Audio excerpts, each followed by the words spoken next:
Euskal Herrian eta gaur egun Europan indarrean zegoen grebarik luzeena amaitu da. Novaltia kooperatibako langileek eta zuzendaritzak akordio bat lortu dute eta ondorioz bukatu da 3 urte eta 8 hilabetez luzatu den protestaldia.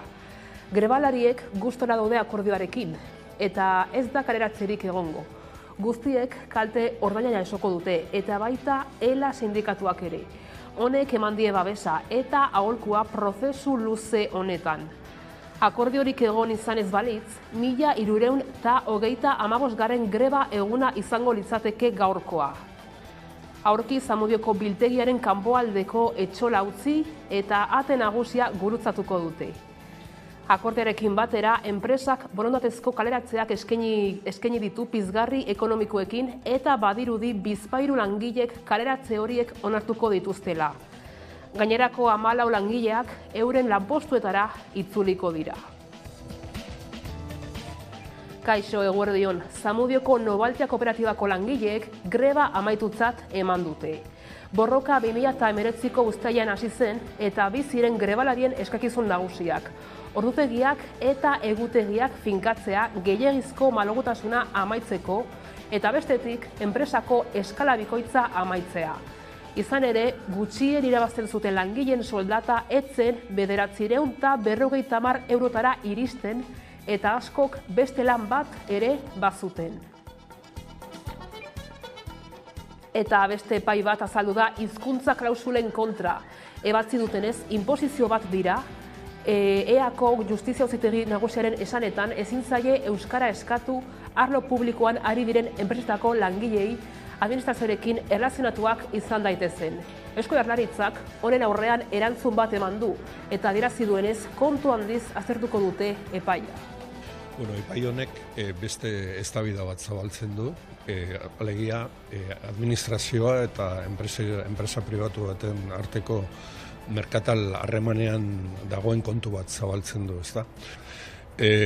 Orain arte eztabaidan mahai gainean ezen dugun gai nagusia izan da administrazioa eta herritarren arteko harremanetan eskubideak herritarrenak direla eta betebeharrak administrazioarenak, baina honek eztabaida beste puntu batean jartzen dugu.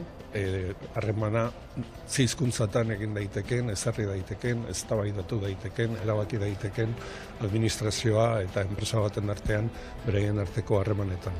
Gai berri bada eta aztertu egin beharko dugu kontu handiz, nola jokatu honen aurrean. Sindikatuek greba deitu dute Osakidetzako sare guztian maiatzaren 18 eta 19.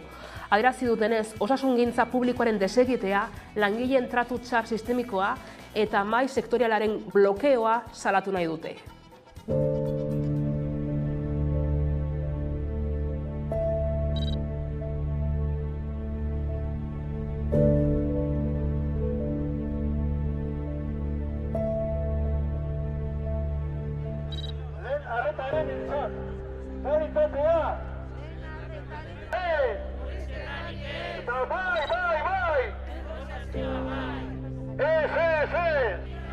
Reforma de primaria es lo prioritaria. Reforma de primaria.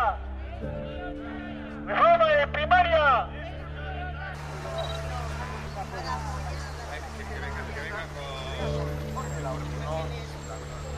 A la vuelta, Alberto.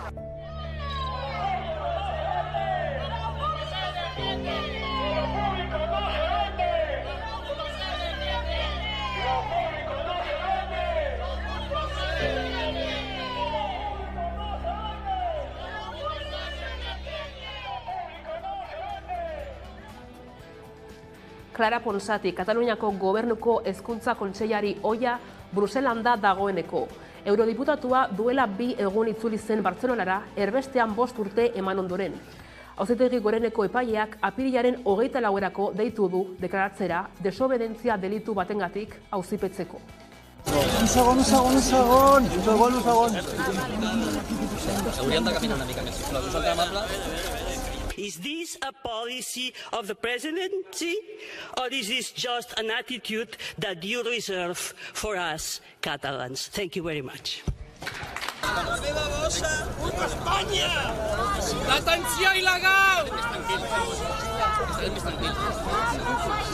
No he vingut a fer cap pacte amb l'Estat, sinó a denunciar la vulneració sistemàtica dels nostres drets, la passivitat de les institucions catalanes.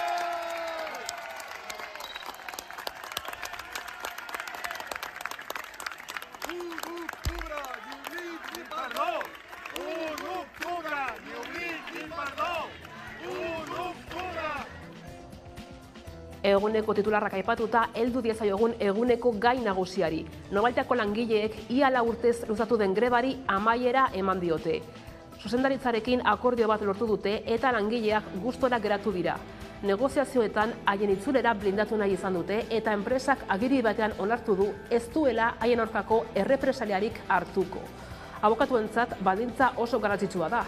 Ez delako erraza lanpostura itzultzea ia 4 urteko greba egin ondoren.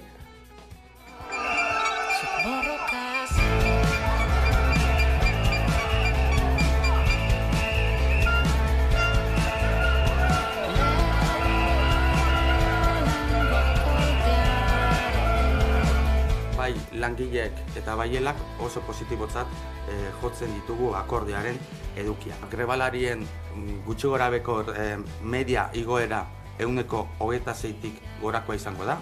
Eta gutxien kobratzen dituzten langileak 33,7%ko igoera edukiko dute.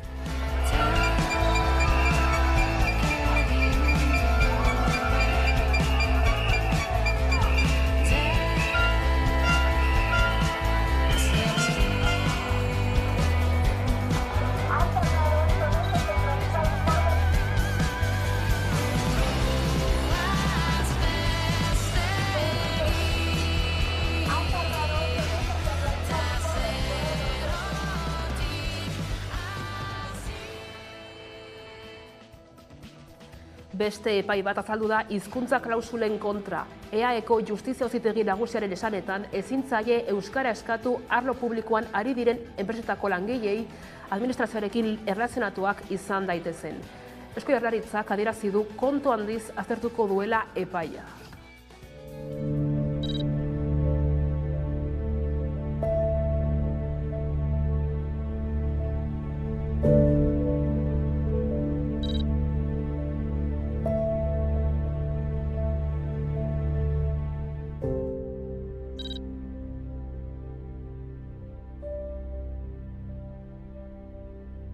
Honek eztabaida beste puntu batean jartzen digu. Gai berri bada eta aztertu egin beharko dugu kontu handiz, nola jokatu honen aurrean.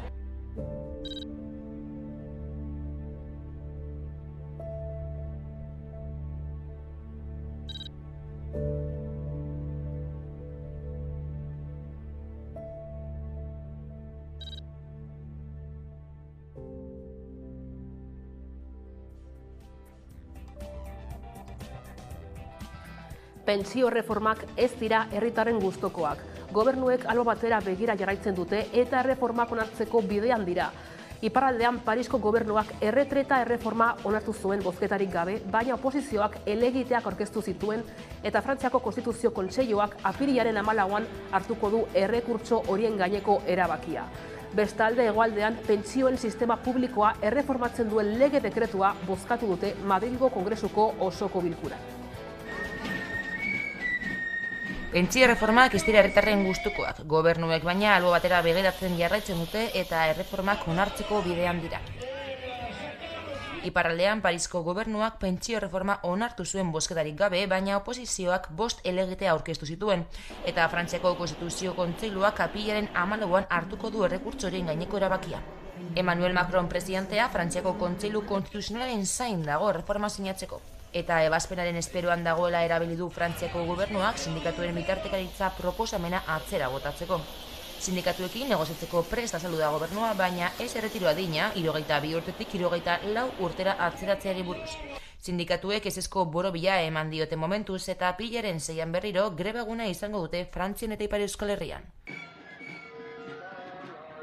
Eta hegoaldean bestalde, Madrilgo Ministroen Kontseiluak pentsioen erreforma onartu ondoren bozkatu eta onartu dute pentsio sistema publikoa reformatzen duen lege dekretua Kongresuko osoko bilkuran. Espainiako gobernuak nahikoa babes lortu ditu balio eskotzeko, PPek eta Voxek bozkatzea erabakitzen dutena alde batera utzita. Sánchezen promesa da dekretua lege proiektu gisa izapidetzea, aldaketak zuzenketa bidez egiteko aukera emateko. EAJak adibidez alde bozkatu du gobernuak kooperatibisten egoera aztertuko duen konpromisua hartu baitu. Eta EH Bildurekin konpromisoa hartu du alarguntza pentsioak pizkanaka igotzeko, 4 urteko epean kotizaziopekoekin parekatu arte. Pasaiako sarraskiari helduko diogu orain. Izan ere, senideak Jaurlaritzarekin bilduko dira gaur Pasaiako badiako gertakariei buruzko txostenaren inguruan gertatu denaz hitz egiteko. Bien bitartean, asteartean hilketekin zerikusia duten poliziak identifikatzeko saioak hasi zituzten. 100% inor identifikatu ez bazuten ere, oraindik 2 polizia falta dira identifikatzeko. Eta afera honen erdian, senideekin egoteko aukera izan du Hamaika Telebistak. 39 urte igaro dira Pasaidon Ibanen komando autonomo antikapitalisten laukide poliziak hil zituenetik. Pedro Mari Sarpelitxo, Rafael Dalas Txapas, Dionisio Izpurukurro eta Jose Mari Zurapelu balaz josi zituzten gau ilun hartan, guztira 113 balazulo. Oraindik gertatutakoa argitzeke eta aitortzeke dago, baina horretarako bidean ari dira lanean senide eta lagunak. Martxoaren 28an Pasaiako sarraskiarekin zerikusia duten poliziak identifikatzeko saioei ekin zieten, Donostiako epaitegietan. Merino eta Rosa aurkeztu ziren, naiz eta Rosak ez zituen ikusi, ez zituen bere garaien ikusi, baina arere deituta zeon da biek azaldu ziren. Ordu betera Joseba Merino sarrasketik bizirik irten zen lekuko bakarra irten zen epaitegitik. Esan zuen, 7 polizioitatiken 3 bakarrik etorri ziela, bat hilda zegoela, beste bati ez dakit, birei bentzek papelak zenbakileek eta nonbait arazon bat eukizebela zenbakileekin data eta aurkeztek etzebela izen, eta 7. Ez dakit, ze arazo izen zan. Bentzet, 3 horietatiken, Merinok ez zuen lortu identifikatzeiken, claro, zaila da. Inbeste urteetak gero identifikatzea. Gelditu die berriro urrengo deialdi bat ingo bela, baita, beste 2 polizi horiek, etzien etorri horiek azaltzeko baita, eta berrire ingozako kareo bat, eta, hortiken aurrea, abokatukin ondiken ez geha geuzu zen ineon, egongo inela, familieak, eta, aurrea behire, ze nolako pausuk eman berritugun ikusteko. Geuk egile esan ez gendun, espero, ez da, bestelako gauzeik zaila izango zala, bakitun. Horren arire zan pixket polizia bera dela arazoa. Hau da, poliziai eskatze zaio ikertzeko, eta poliziak behoiek izan zian itzali ez. Orduan, polizia hori izkutatzen saiatzen nahi da. Orduan, hortiken eta 40 urteko perspektiba honekin, egia esan ez da gaula esperantza hondi, baina, zirrikitoa irikita daun bitartin, beti egongo da alegin egiteko modua. 2020an egindako txosten jaso berri dute Pasaiako sarraskian tiroz hil zituzten 4 biktimen senideek. Txosten hori baina 3 urteren ondoren jaso dute. Baina gaiztua izen behar da, jakin gu 40 urtetan olako baldintzatan egon gehala, hainbeste sufritu, hainbeste desgazte eukita, karameloa hauko zapian sartu ziguten eta gero kendu. Osea, gaiztua izen behar da hori iteko, nola jolastu duten gurekin. Eta guri ez egertau dan, 3 urtin ez emateko guri, eta ez jakitun izateko gu txostorren horrorna, hori nahi dugu gaur unipisket hori argitu ez, eta behaiek zan dezatela. Ze gertatu dan? Nork izkutatu du? Esango aldi gute. Pasaian gure zenideak nork eraltzituen segunez ez digute esango. Jakingo aldeu Jaurlaritzan nork erabakizun kajoi baten sartzea, ez dakigu. Eta gero gainea guz eskatzea ja, behaien partetiken, ze jarrea duten laguntzen azteko, ez? Benetan ja laguntzen azteko. Oinarte eukizte hon hori.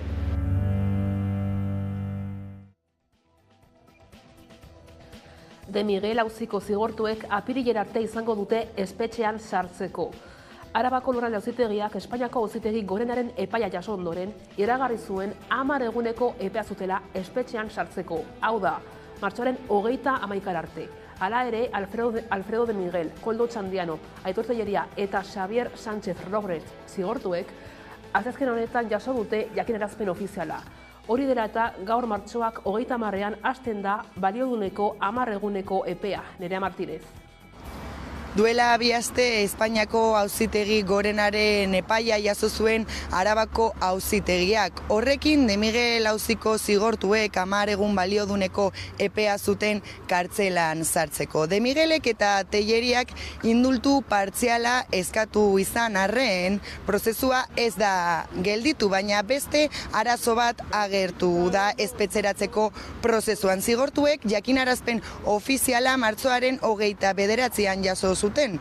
Beraz, 10 egun balioduneko epea 30ean hasi da. Aste santua dela eta apirilaren amaierara arte ez dira espetxean sartuko.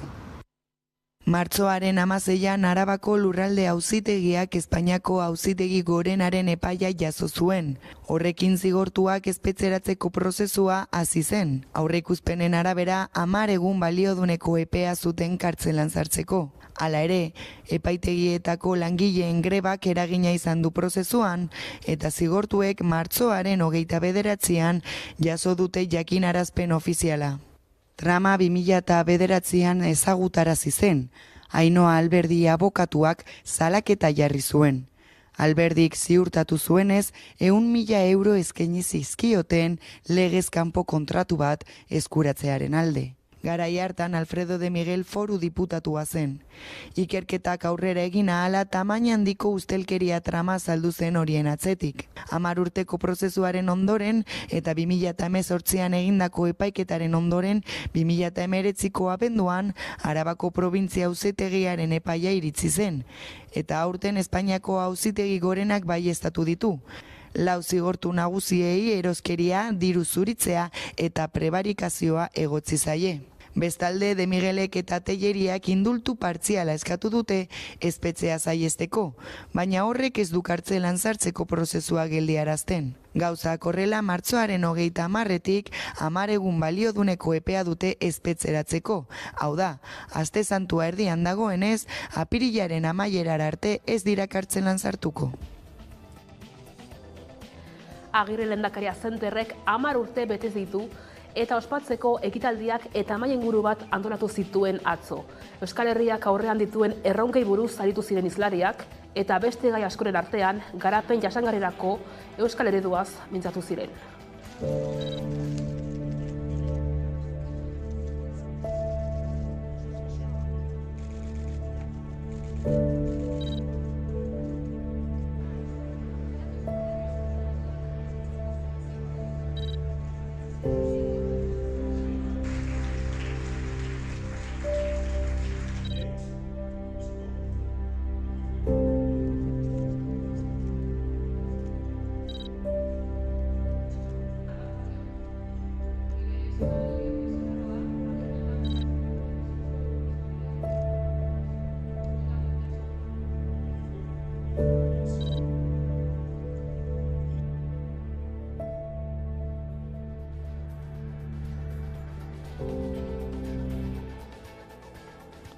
Abiadura handiko trenaren obrek erromatar galtzada zati bat eta herriskal erotiko bat lurperatuko dituzte. Kark arkeologia taldeak bioakikuntza egin ditu Tresponde eta Jundiz artean.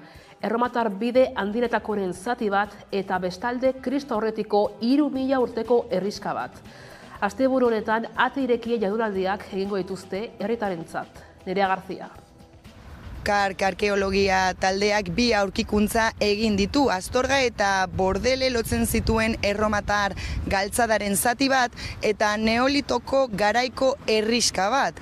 HTaren obretako induzketa lanetan aurkitu ditu eta asteburuan antolatuko diren jardunaldien ostean obrek berriz lurperatuko dituzte. Hori dela eta EH Bilduk Arabako Batzar Nagusietan informazioa eskatu du. HTaren obretako induzketa lanetan Kark arkeologia taldeak bi aurkikuntza egin ditu Tresponde eta Jundiz artean. Alde batetik Araban ezaguna zen erromatar biderik handienetako zati bat aurkitu du. Galtzadak Astorga eta Bordele lotzen zituen bere garaian, eta Arabatik igarotzen zen. Bide hori argitara ateratzea espero zen, baina espero ez zuten beste aurkikuntza bat egin du taldeak. Kontserbazio egoera onak eta aurkitutako konponketa elementu batzuek noiz eraiki zen eta noiz arte izan zen datatzeko aukera eman dute. Bestetik, galtzada zatiarekin batera, Kristo aurretik 3000 urteko herrizka bat aurkitu du.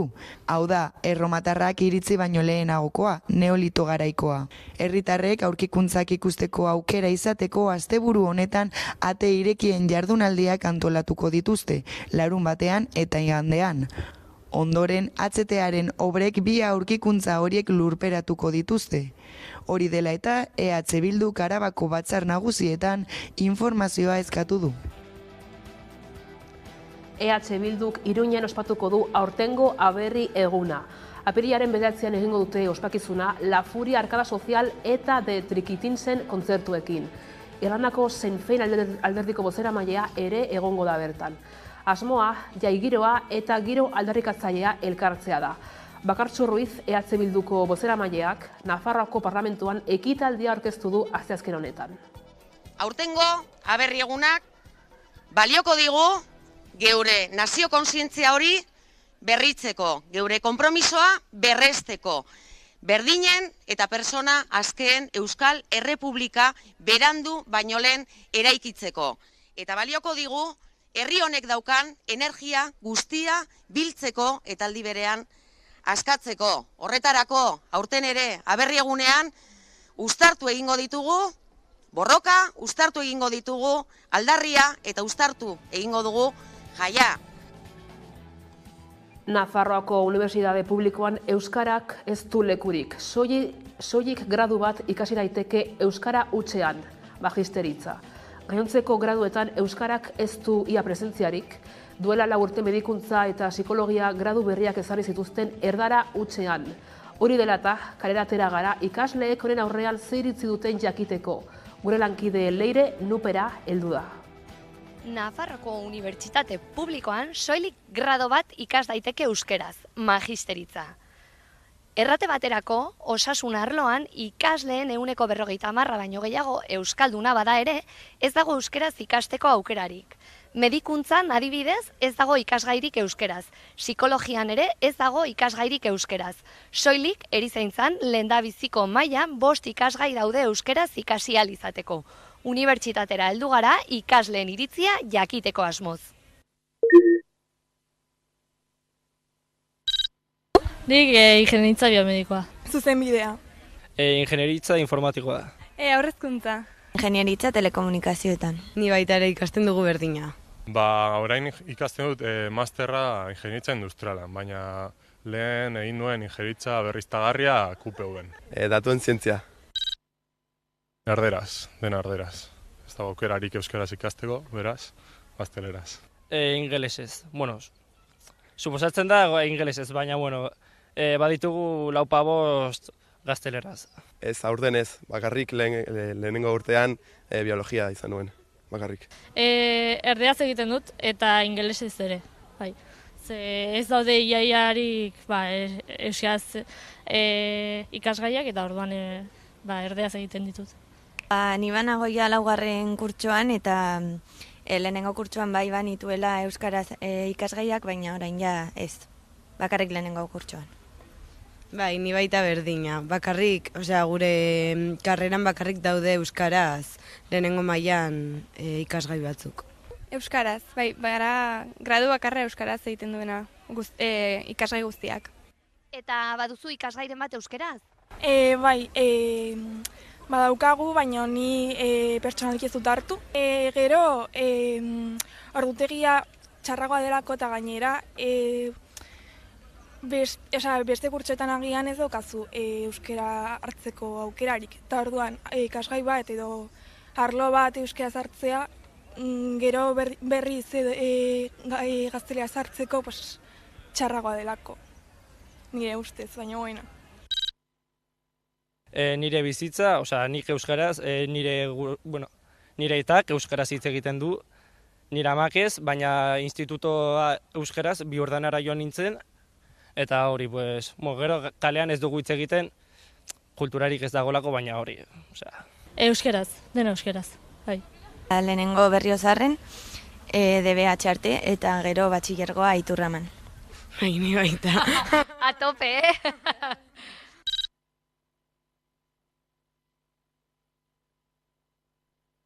Dut, orain lehen baino gehiago dagoela, baina oraindik ez gehien bat ingenieritzan esan dudan bezala lehenengo kurtsoan bai baduzula eskaintza, baina bakarrik lehenengo kurtsoan da, gero bigarren kurtsoan ja gehienak gaztelaz dira eta hirugarrenean ja uste dut ez dagoela ia euskaraz eta orduan pentsatzen duzu zertarako egin behar dut euskaraz lehenengo mailan, gero hirugarrenean edo laugarrenean eskaintzaz badago.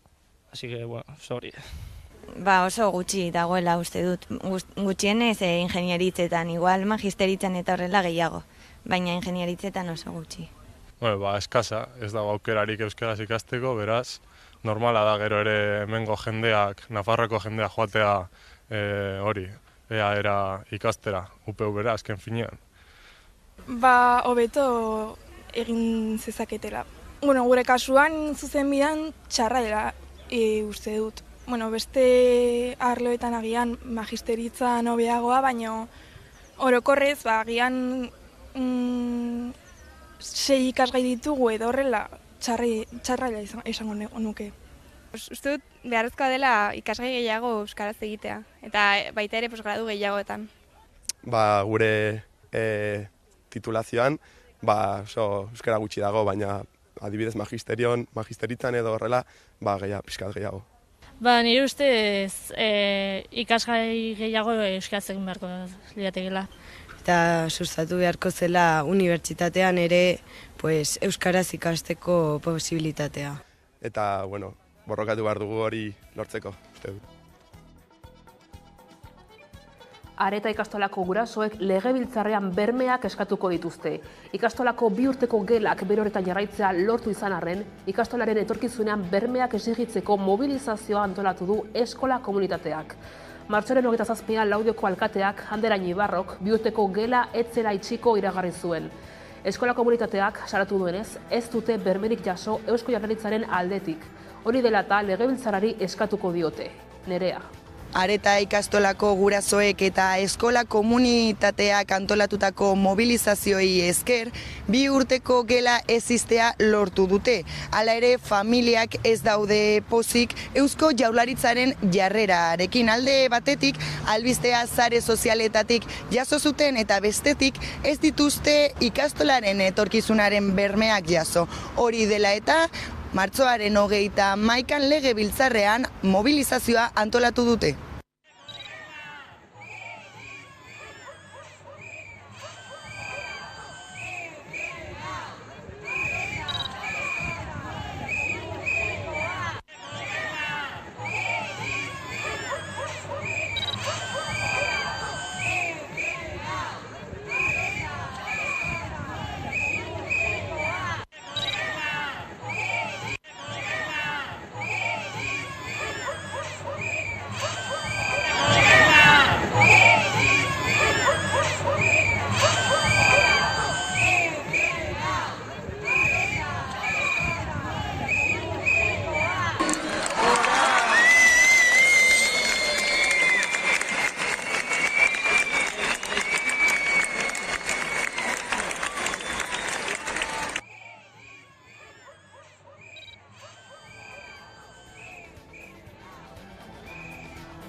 Leioak kultur eskaintza zabala izango du apirilean. Antzerkiaz, dantzaz eta musikaz beteko da Bizkaiko herria eta nola ez, zinemak eta erakusketek ere bere lekua izango dute. Leioak kultur eskaintza zabala izango du apirilean. Antzerkiaz, dantzaz eta musikaz beteko da Bizkaiko herria eta nola ez, zinemak eta erakusketak ere bere lekua izango dute. Arte eszenikoei dagokienez, Ertza Euskal Dantza taldea Leioan izango da apirila hasi aurretik. eta antzeslanez gozatzeko aukera egongo da urteko 4. hilabetean. Batetik, hilaren 21ean, Los Días de la Nieve izeneko antzerkia ikusteko aukera egongo da. Pasioa, poesia, sufrimendua, oroitzepenak, maitasuna, sekretuak eta gerra gaiak jorratzen ditu lanak. Bestetik, hilaren 28ean kabia taldea izango da. Lavinia antzeslanarekin, intriga, misterioa, maitasuna, gerra estrategia eta natura ditu izpide istorioak. Eta musikak ere bere lekua izango du, izan ere Leioa Kantika koralak Istanbulera begira ikuskizuna eskainiko du apirilaren 22an. Bestetik, 24. narrazioen lehiaketa ospatuko da, eta aurten umetako oroitzapenak jarri dituzte erdugunean, Ni gaztean nintzenean izenburupean. Eta Oma, Lau Ibarrola eta Pasaia bat erakusketa ikusgarri dago. Gainera, maiatzaren 7 arte bisitatzeko aukera egongo da erakusketa gelan. Edonola ere, ikuskizun eta ekitaldi gehiago eta informazio zabalagoa kulturleioa.eus atarian dago eskuragarri. Eta eguneko elkarrizketari tartea zabalduko diogu orain. Gaurkoan, Ane Alaba Ernaiko bozeramailearekin izan gara.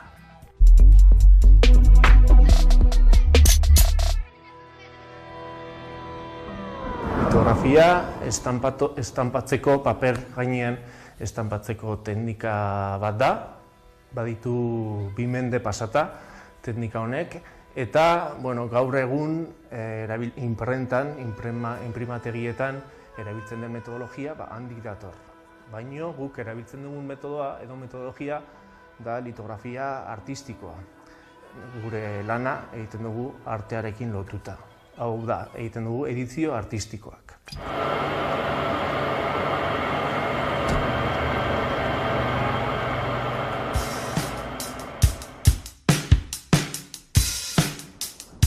Takan, ez dakit oroitzapenik zaharrenetako bat, margotzea pilot gustatzen zitzaidala dela. Eta beti aukera nuen bakoitzean hartzen nuen beti artistikoko modalitateak eta horrelako gauzak.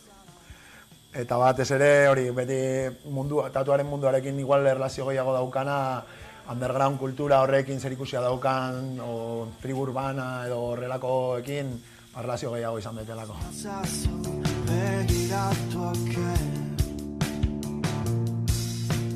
Baditut eundaka izen.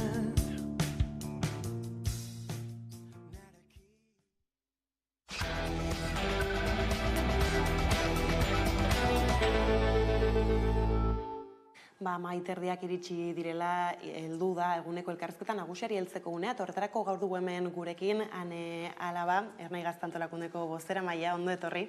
Mila esker. Eta tira, bai ala bai gazte topagunea, zarituko gara gaurkoan, izan ere gainean dago, praktikamente, eta, dagoeneko dena prest izango duzuen olako gogo eta, osasunarekin heltzen diozue aurtengoari. Egia esan aurtengoa berezia izatea espero dugu eta gu ala lantzen ari gara eta mimo asko egindako topagunea izango da. Azken finean, 10. urte hurreneko topagunea izango da aurtengoa, martxoaren 2an 10 urte bete zituen Gazte Antolakundeak, eta beraz hori gogoan egin dugu topagune guzti honen prestaketa. Elorrion izango da, apirilaren 6tik 9 Konta iguzu, zer den bertan irudikatu gura duzuena? Leloan bertan esaten dugu, bizitzeko modu bat irudikatu nahi dugu, balore jakin batzuen baitakoa, herri feminista bat nahi dugu, independentista, sozialista, euskalduna, ekologista, eta beraz, Elorrion pasako ditugun egun horiek, horrelako herri batean bilakatu nahi ditugu nolabait, ez? Gazteon herria, gazteon indarrez eta gogoz eta auzolanez sortzen dugun zeozer, gazte boterearen erakusleio eta azken finean gure lanak fruituak ematen duenaren adierazle gorena izan daitekela espero dugu. Bizitzeko modu bat esan berri duzu, horixe da aurtengo topagunearen leloa. Zein da zehazki Ernaik zabaldu gura duen bizitzeko modu hori? Bueno, aipatu ditut baloreak alde batetik, baina batez ere antolakuntza eta borrokari heltzeko bizitzeko modua, ez? Kolektiboan lan eginez eta kolektiboki harremanduz egonez eta individualismoari uko eginez egingo dugulako aurre gaur-gaurkoz daukagun testu inguruari, baina orokorrean Euskal Herriaren eraikuntza prozesuan ezinbestekoa delako indarrak batzea eta elkarrekin egitea. Bai, ez gainera azken aldian krisi anizko hitzez, gabiltza hitz egiten han eta hemen, testuingurua ez da bat ere xamurra nolabait laburbildu alba da, bizitzeko modu hori ez, gaur egungo testuinguruan nola implantatu daiteke edo nola heldu altzai horri?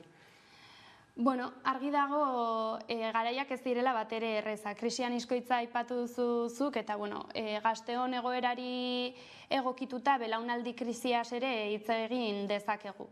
Azken finean, krisi anizkoitz honek dituen ezaugarri orokorrak gazteoi modu berezi batean kolpatzen gaitu eta gainera honek espektatiba batzuen, eraikiak diren espektatiben erorerarekin ere osasun mentalean, hezkuntza prozesuan, gure sozializazio prozesuan eta hazkunde personalean ere kriston eragina izaten ari dute. Espektatibarik gabe eta etorkizuna irudikatzeko ezintasunean gabiltza honek dakarren guztiarekin, ez? Nolabait,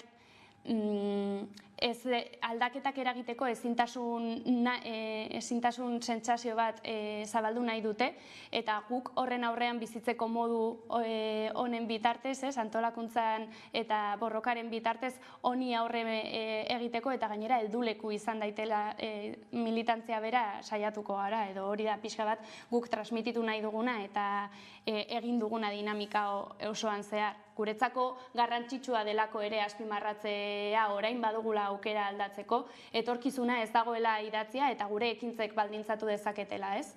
Gainera, aipatzen zailtzan honi erreparatzeko eta, aipatu dituzun hildo hau ez aritzeko eskaintza oparoa badakar gazte topaguneak berak, hor badira mai inguruak, arlo politikotik, politikarekin lotura handiagoa duten hainbat ekimen eta mai inguru eta barra, gero bada hor aisialdi eskaintza zabalaren. Hasierako parte horri begira, hitzaldiei begira, zer da bilatu gura izan duzuena modu orokorrean, edo galagian bada azpimarratuko zenuken, datarik edo... Egia da eskaintza oso zabala dela. Totalean, okerrez banago, soilik hitzaldietan 40 bat hitzaldi eta beraz 40 gora islari izango ditugu Elorrion. Bai saiatu garela logika baten baitan eraikitzen guzti hau, ez? Alde batetik uste genuen Euskal Herrian edo Euskal Gizartean pilpilean dauden hainbat eztabaidei heltzeko momentua izan behar zela, eta eztabaidei heldu ez posizio edo mezu zehatz bat transmititzeko baizik eta hausnarketa bera bultzatzeko. Horretarako adibidez polizia eredua hitz egingo dugu, Euskal Herriak edo behar duen hezkuntza ereduaz ere hitz egingo dugu Nora Salbotxekin, horretaz aparte krisi klimatikoari eta energiaren krisiari hain pilpilean izan dugula azken hilabete honetan erantzuteko Euskal Herritik zeintzuk diren proposamenak edo zeintzuk izan daitezken bideak hitz egiteko jauziko kideak, baina baita Mikel Otero eta Iker Izagirre izango ditugu gurean. Horretaz aparte, pilpilean zauden gai horiei, pixka bat gure mugimenduan edo Euskal Herriko eraikuntza prozesu horretan transbertsalak diren hainbat gai egotea ere ezinbestekoa zen, eta nola ez, feminismoa den aldatzeko duen gaitasun horretatik izango ditugu Kizkitza Gilde San Vicente, Oiana Etxebarrieta, Maili Isasi eta Naia Torrealdai, eta gurean ere garrantzitsua den maila inguru zentrala eta belaunaldi moduan hitz egingo dugun momentuaz eta belaunaldia. Zeinetan ere gazte militante ezberdinak izango ditugun testu ingurua hitz egiten, baina testu inguruari aurre egiteko estrategia ezberdinak mahai gaineratzen. Eta hor besteak beste, egitarau horren barruan bada ekitaldi politikoa, zita garrantzitsua bai izaten dena topagune eta martxetan, aurtengo honetan zein premisa edo mezu zabaltzeko erabiliko da, zer izan behar du hor zentralitatea? Azkenean guretzako horrelako momentuak ekitaldi zentralak eta, aurten bi ekitaldi izango ditugu, alde batetik bat gehiago 10 urte urrenekoa izango da, eta 10 urte hauek gogoratzeko ospatzeko momentua izango da, eta gero ekitaldi zentrala Ernairentzat bereziki garrantzitsua da, azken finean euskal gazteriari, baina euskal gizarteari ere hitz egiteko momentu bezala momentua izaten delako, ez? Eta bertan transmititu nahi ditugun erronkak, helburu eta azkenean bide horria bera zabaltzeko momentua da. Aurtengoan nola ez bizitzeko modu bat gara horren apologia egingo dugu, antolakuntzan eta borrokan dabiltzan gazteriarena. Horretaz aparte, Ernaik pasaren urtetik, ez, kongresu amaieran itxitako erronkak edo bide horriaz ere arituko gara, testu inguruaren irakurketa ere hitz egingo dugu, baina aurrez aurre eta parean ditugu hainbat erronka ere aipatuko ditugu, ala nola mugimendu feministak bota zuen hor dago hori greba feminista orokor baterantzkoa, eta hori ere presente izango dugu, hauteskundeak, fasismoaren gorakada, eta gizartean badauden beste hainbat gai presente egongo dira ere. Bai, ez izan ere horre Ernairen jardunean, eta azken 10 urteetan azpimarratzekorik bada, ez, hor importantzia handi hartzen du emandako urrats feministak berak, ez, eta bakit horrekin ere, edo behintzat permisa hoiei helduta ere, ez, Gazte Topagunea badela lan guzti horren isla, ez, zentzu horretan zer nolako lanak dituzu eskuartean?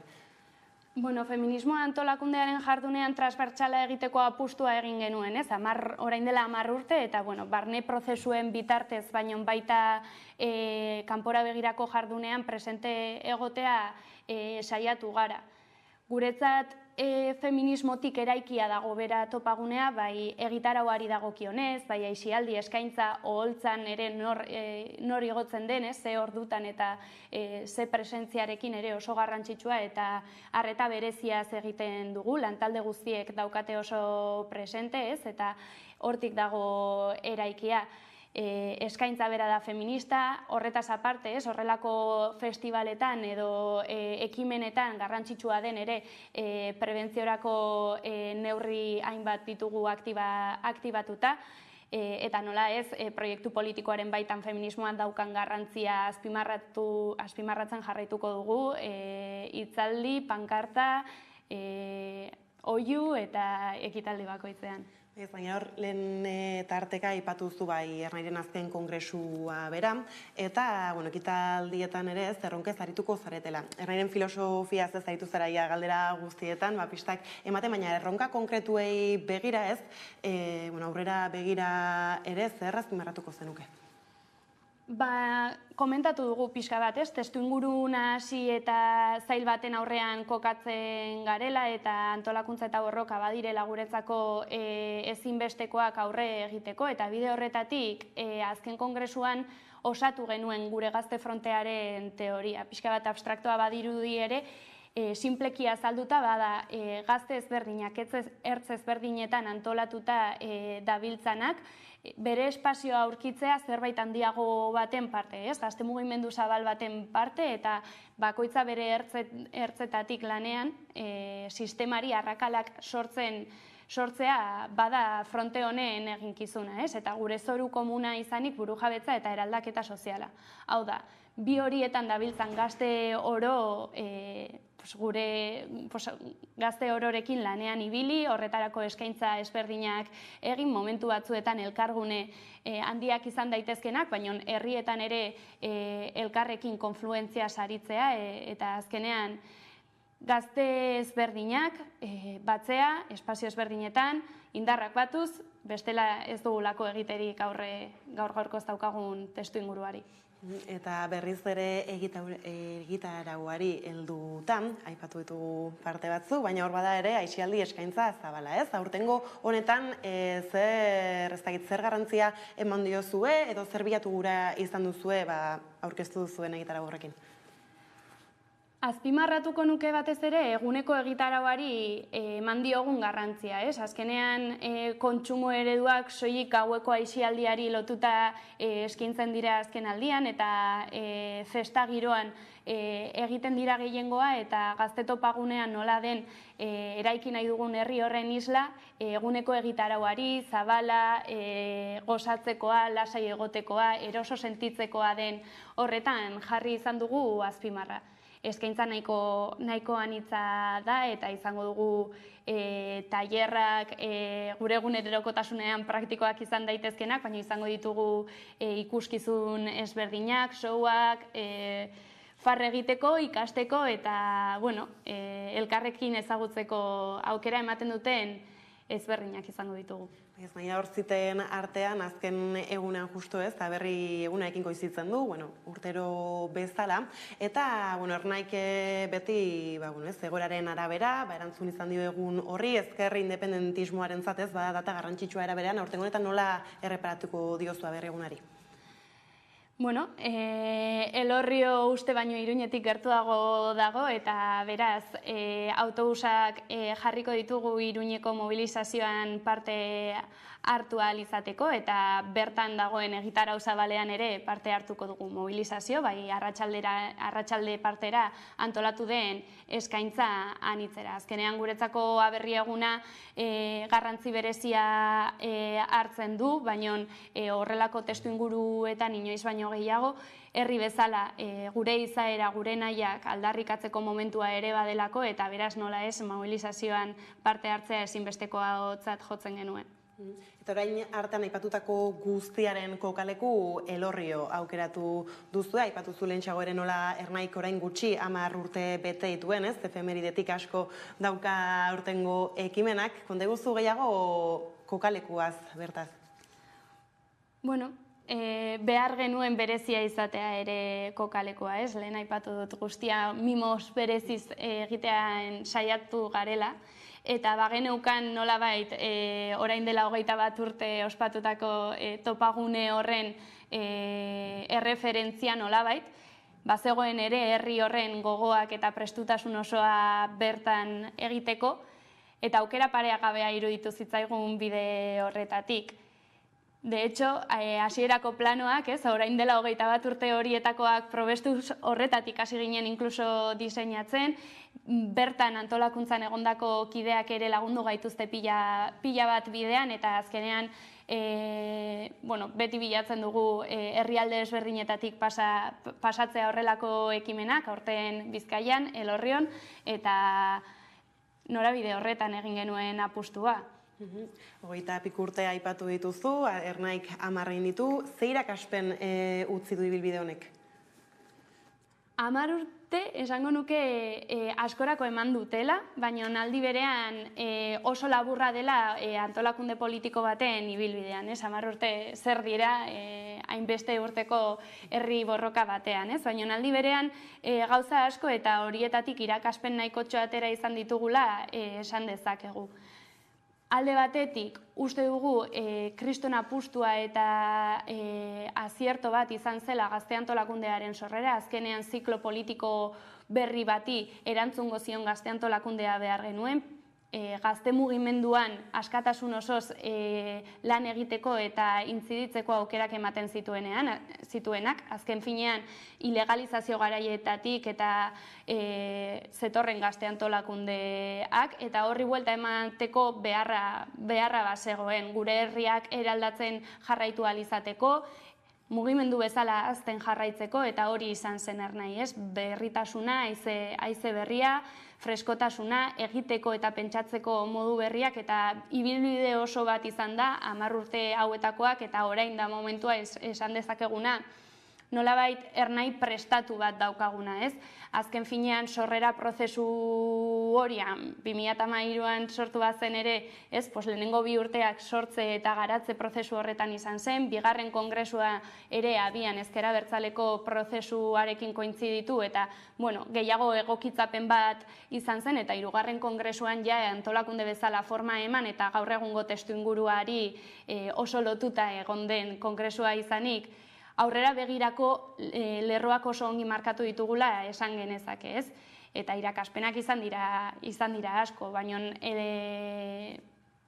ongi eginetako horietatik ikasi eta oztopoak gaindituz egin dugu aurrera. Mantentzen dugu hasierako feminismoaren aldeko apustua, baina nola 10 urte egin genuen feminismoaren aldeko apustua gure proiektu politikoaren eraberritzean, aurtengo kongresuan ere izan genuen presente proiektu politikoa beraren eraberritzea, ez, Borroka Trasmari Biboi eta ekologistaren bidetik, orain hazkunde prozesu horretan, ez, edo lekua egiten ari diren borrokain garrantzitsu eta erreferente izan daitezkenak. Ere izan dugu presente 10 urte hauetako ibilbidean hezkuntzak duen garrantzia eta beraz hezkuntza eremuari erantzuteko estrategia berezituaren beharra eta hor unibertsitateetan egindako apustua eta orain 3. kongresuan berretsitakoa eta bueno, askoz gehiago aipatu halko nituzke, baina ez dut ez da gehiagi losatu nahi. Bai, ez da, aipatzen zabiltzan ez, bilbide guzti horren lekuko guztiei egin diezue dei bertaratzeko, ez, transmisiorako ere tresna izan daitekelako topaguna bere horretan, ez, iraganeko biztu bita geroaren irudi esaten zuen Elorrioko kantu hark, egia bihurtuko da?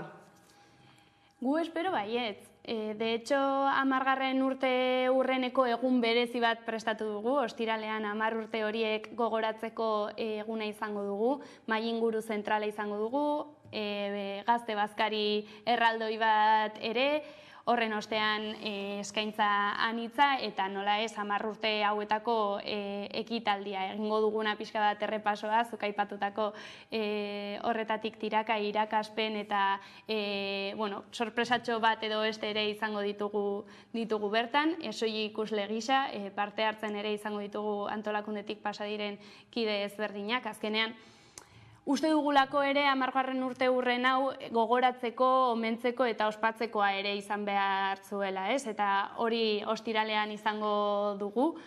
10 gerraldia ere egin genuen orain dela ez denbora asko eta bertan harrera ona izan bazuen, espero topagunean bertan ja gozatzeko eta eskaintza askoz ere zabalagoarekin, ikaragarria izango dela. Eta aipatu dugu hor darteka Elorriko garai hartako kantua eta urtero bezala, urtengo topagunak ere badu bere abestia, orainari egin diozu referentzia oraingo honetan, zergaitik edo konta guztu gehiago kantuaren inguruan? Alde batetik, topagune hau izan behar zuelako 10 urteko ibilbide horren kontakizun, presentzia eta ospakizunetik, baina oso garrantzitsua iruditzen zaigu eta ikasturte osoko dinamika osoan zehar kokatzen ere ahalegindu gara, orainari erantzutearen beharra, ez? Orain daukagulako aukera dena aldatzeko izan zen ikasturte hasieran abiarazitako kanpaina, bide horretatik eskualde herri eta auzoka abiarazi genituen dinamika ezberdinak gure herriak eraldatzeko, orainean gabiltzalako idazten gure etorkizuna, ez? Eta abestia ere horri egiten dio erreferentzia, hainbat eztabaida, hainbat galdera orain planteatu erantzun etorkizun edo nahi dugun etorkizun hori eraikitzen hasi ahal izateko. Horrek dauka garrantzia ere nolabait. Eta, ez da, aipatu ditugu udaberriko ekimenaren hainbat ertz, badira askoz gehiago eta hortartean bada nabarmentzekoa lan voluntario eta militantea bera, ez? Izan ere alako ekimen handia baita, ez da erreza edo behintzat ez da edonolako kontu aurrera ateratzeko. Bai, gazte boterearen erakusleio aipatzen nuen hasieran, eta egia da topagunea zerbait baldin badu, bada auzolana, txanda, lantaldeak eta lan militantearen bidez eraikitako herria, ez? 100 pertsonatik gora daramagu lanean ikasturte hasieratik bakoitza bere lantaldean, bakoitza bere zereginean, baina argi dago egunetan bertan txandaek askoz ere presentzia handiagoa hartuko ditugula, ez dakit eta ez dut ez da pentsatu nahi zen bat txanda izango ditugu, baina egia da hori ere badela gazte antolakundearen izaera edo nortasuna markatzen duen zehozer, ez? Antolakuntza, borroka, jaia, ikasketa, hausnarketa eta gozatzeko momentua guztia uztartu, ez? Eta guzti horretatik esperientzia bat bilakatzea topagunea bera, ez? Eta, bueno, hemendik animatzea jendea txandak egiteari, baina batez ere eskertzea, benetan kriston lana dabiltzatelako aurretik egiten bai herrietan, bai topaguneko antolakuntza guztian, eta horren emaitza izango da azkenean Elorrion ikusiko duguna. Bai, ez izan ere jende pila bat, esan duzu agian zenbatu ezina ere badela, eta hori bada azken finean erakusle ez badela gazteria indartsu bat, kapaza badena ez, norabide berdinean eta gauza berdinagatik lan egiteko. Bai, topagunea azkenean badelako hori ez, gazte independentiston elkargunea. Topaleku eta gozatzeko momentua. Eta hori bada izan da urte luzez, izaten jarraituko du momentuz behintzat, eta hurrengo 6-tik 9, apirilaren 6-tik 9 ikusi halko dugu, eta gazteok antolatuta edozer dugula posible erakutsiko dugu berriz ere. Bai ez, izan ere gaurko egunekin justu, astebete eskaz falta da, hitzordu handi horretarako, okerrez banabil sarrerak badaude salgai oraindik ere, ez dakit beste mezturik zabaltzerik edo zabaldu nahiko zenuken, ekitaldi honi begira. Bueno, zalantzan oraindik dauden horiei, esatea berdin duela ze eguraldi egiten duen, gozatzeko aukera egongo dela, aterpeak ditugu ezkezkatu, eta sarrerakoiko tokietan badaudela salgai, baina baita webgunean eta Ernairen sare sozialetan badagoela informazio guztia, eta gehiago beharko balitz eskuragarri jartzeko prestutasun osoa baduela antolakuntzak. Oso ondo, Ane, arrakastatxoa suertatu daia aurtengo gazte topagunea ere, esker mila gurekin tarte hau konpartitzearen. Zuei gonbidatzea gatik. Eta horrela iritsi gara albistegiaren bukaerara, besterik ez gure aldetik, horiek izan dira gaur eguerdiak gurean gaur utzi dituenak. Gogoratu guztiak eta gehiago nahi duzuen aldiro, 11 puntu esatarian daudela eskuragarri. Gero arte.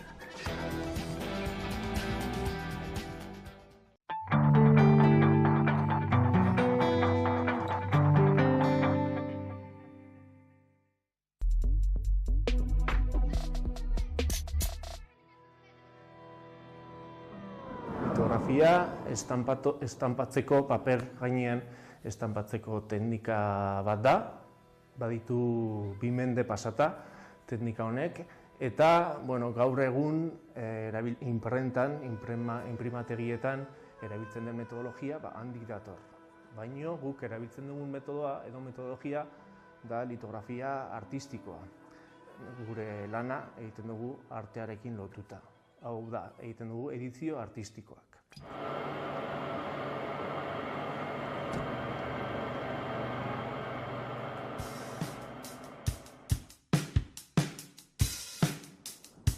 Dakan, ez dakit, oroitzapenik zaharrenetako bat, margotzea pilot gustatzen zitzaidala dela, eta beti aukera nuen bakoitzean hartzen nuen beti artistikoko modalitateak eta horrelako gauzak.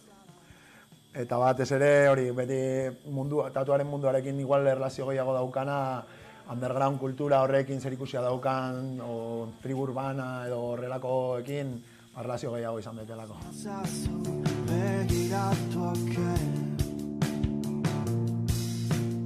Baditut eundaka izen